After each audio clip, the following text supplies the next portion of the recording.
Hi YouTube, this is the other guy coming to you again.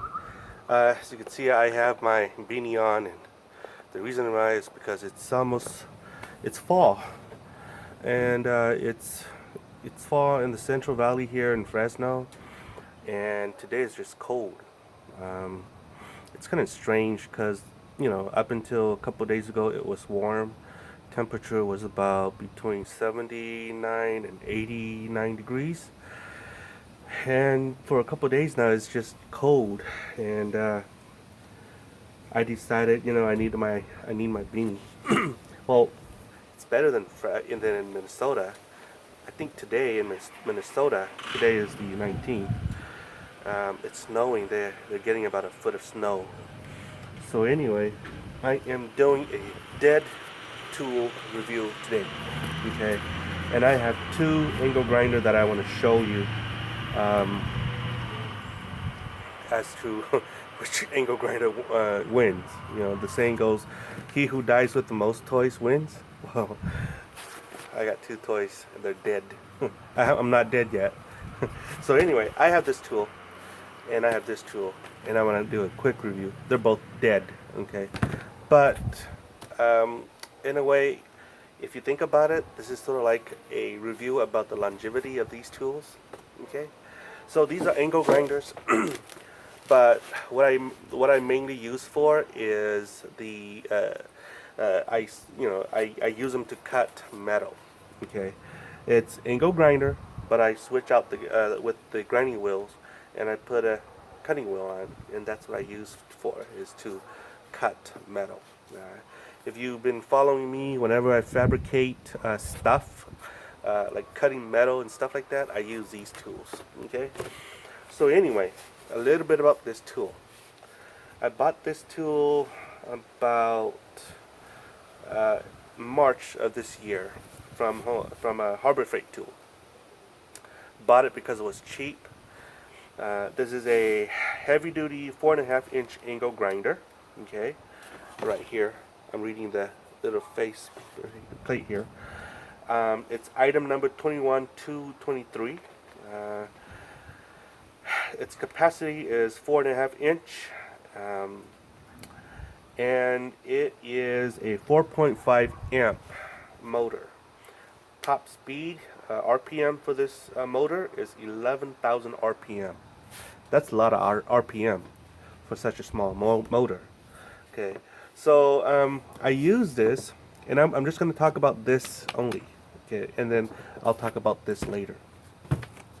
I used this in about March to build projects with, and then I took it down to Southern Cal, and my brother-in-law decided he wanted to use it to build stuff with it too, so I gave it to him, and he used it. Okay, so now what broke? Well, I don't want to say what broke, but the parts that broke before this whole unit died is this little button right here.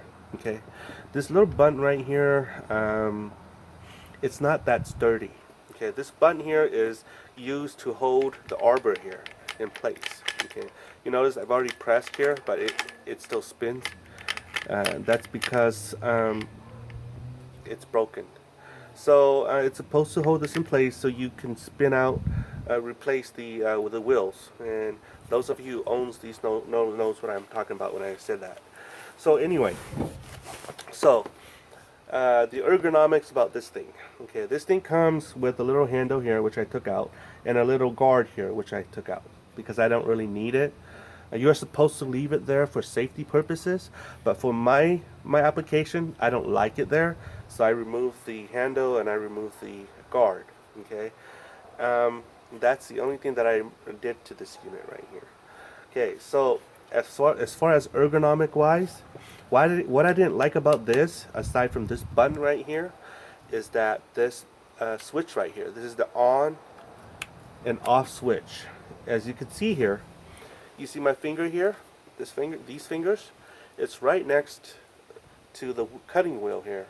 Okay, and many of you will say, "See, and that's why you need a guard, Dumbo." But yeah, I know that.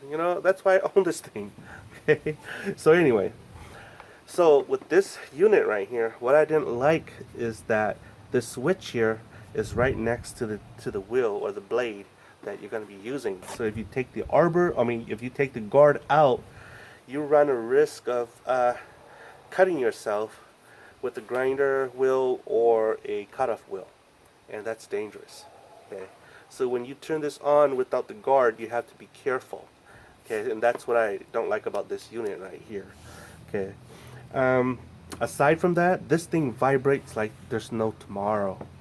Um, it's very dependable for as many months as I had it, um, but the shortcoming of it is that you have to be careful when you turn this on because the switch here is right next to the cutting wheel.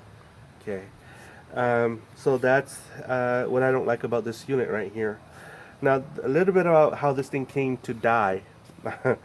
um, my brother-in-law and I, we've been working on his roof rack. If you've been following me on my videos, that's what you have seen us using this, and sometimes we would use this, right?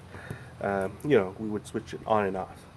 So this unit right here, last week it finally died on me. It was because I was using it to cut some metal to build items for my shop garage press. Okay, so it died halfway there, and smoke started coming out of here and out of here as well. And I suspect that because as you turn this on and this thing's spinning, this is where, well, there's a fan in here that sucks in the air to cool the motor, and my suspicion is that tiny parts of metal particle get sucked into here and into here, and eventually the motor gave up because too much metal particle was getting into it.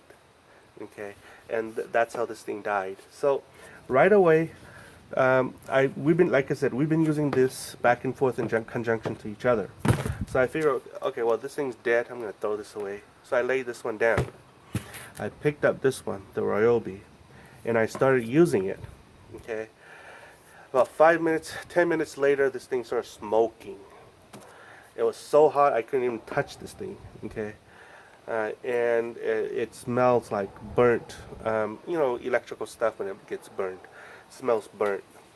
So I threw this on the ground, onto the ground, and broke the wheel here, broke the edge here, and I said, forget it. I think it's gonna explode. Threw it on the ground, smoking like it was getting barbecued alive, and I pulled the plug so that because I was afraid of electrical fire. And these two items dies on the same day. So I told you I bought this in March. When I left this in Southern Cal with my brother-in-law, it was about May. Okay, and he's been using it as well. Okay, so then I came back home about May.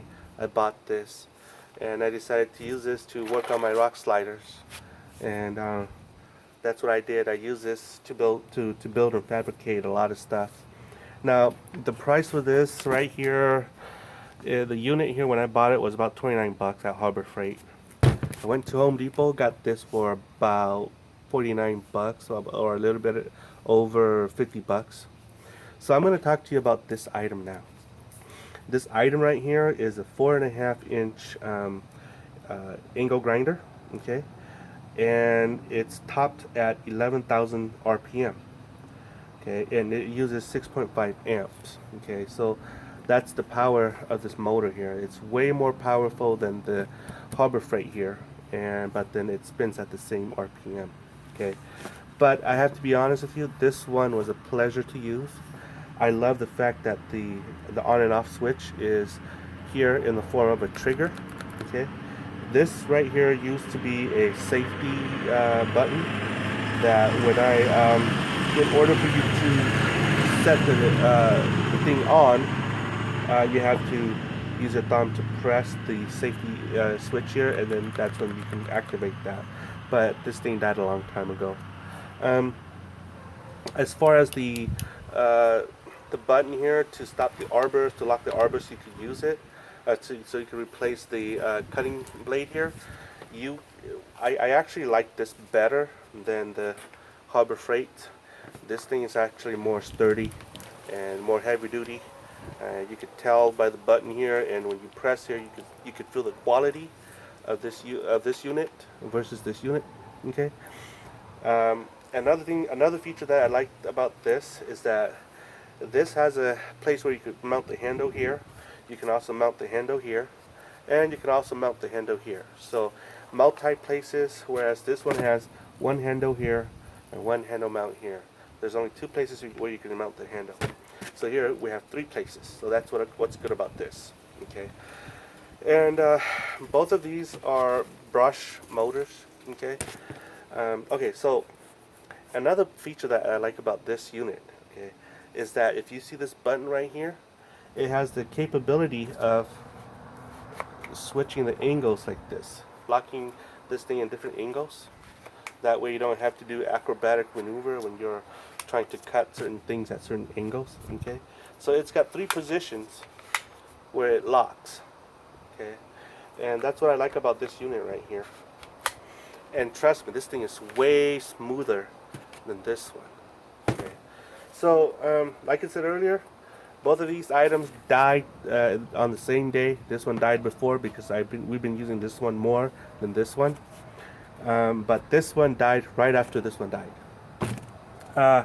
So this one would cost me 29 bucks to buy. This one cost me roughly a little bit over 50 bucks to buy. But this one lasts longer than this one. However, this one is smoother to operate than this one, and this one has a lot more safety features on it than this one. With this one, when you turn it on, you're not actually worried that you might cut yourself on the blade here, because this is the switch. It's way down here, and so that's what I like about this one. However, because this one, lasts. Because this one outlasts this one actually. It all depends on what you like. This one actually, how I feel about this one is that you can actually, for 29 bucks, it actually makes more sense to get this one over this one. Okay, and this one actually lasts longer than this one. But for safety and features that and the smoothness operation, the smoothness of the operation, I choose this one over this one.